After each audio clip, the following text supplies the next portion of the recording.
Alright, I'm in the car, and I'm sorry if it's loud and not very easy to hear, but Brock and I are driving from my sister's house up to our parents' house, which is an hour and a half or two or so.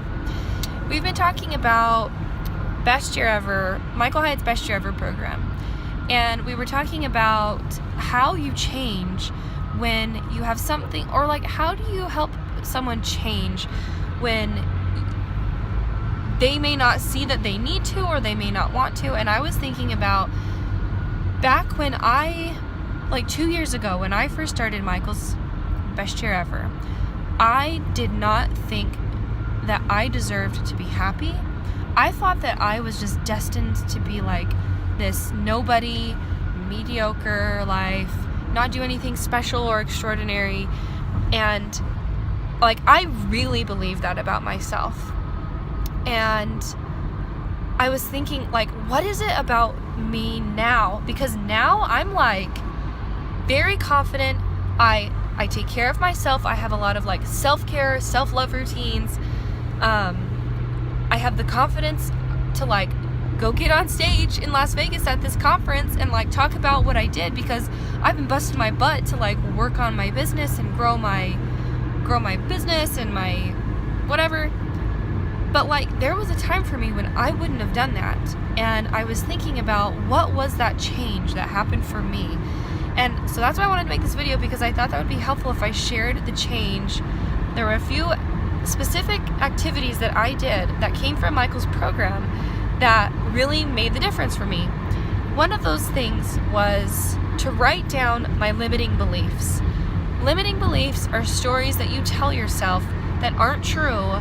Things like, I'm not good enough, or nobody cares about me, or I'm just meant to be mediocre. And I remember it's like emotional. Like, I wrote those things down in my workbook, and I remember thinking, holy crap, I actually think that about myself. Like, to physically look at words that I had written about myself that were like so horrible, like that I would never say to another person, but yet I was saying those things to myself, like that hurt me. That hurt really bad. And what was the other thing I was just saying? Well, there was the limiting belief. You mixed them together, so it's the limiting belief, and then just things the stories you were telling yourself. So the limiting beliefs were like one exercise that really helped me see how horribly I was treating myself. And then the other thing was an exercise that Michael took us through that was like a series of questions that helps you deal with your past and recognize. One of the questions was, what's some hard thing that you've done that you haven't been properly recognized for, that you deserve recognition? And for me, it was, I just quit this job. I didn't want to quit. I didn't want to leave. I left my home, my family, my friends, my work. I left everything. The home that my first child was born in. Like, I left everything I had, and I moved across the country, and I did it for my family. I did it for Brock. I did it for Blakely. I did it for our unborn Beckham. And I did it because I knew it was the right thing, but it was freaking hard. And those two exercises, that limiting beliefs and what's something that you have done that you haven't been recognized for, that you deserve recognition for. And that allowed me to really 2x4 in the face of like how I was treating myself, as well as acknowledge, like, I can put the past aside and I can look to the future with hope and encouragement and excitement that I can change and I can be different. I can be a different version. I can be a better version. I can be the best version of myself. That was possible. Like, if nothing else, if you can give yourself permission to believe that is possible, that will plant the seed for you to change your life and to become your best self and to become whoever it is that you want to be.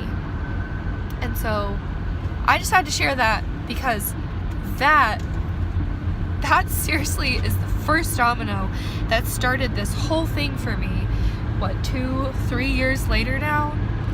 And like, this is why I've started my Facebook group called My Best Self, and this is why I want to coach people on these principles of goal setting and finding your purpose and understanding what are your true priorities, what are the things that truly matter most, that if you do, by the end of, like, as you progress in life and as you begin to master those skill sets, you'll look back at your life and you'll say, I'm so happy, I wouldn't change a dang thing, and I can die happy.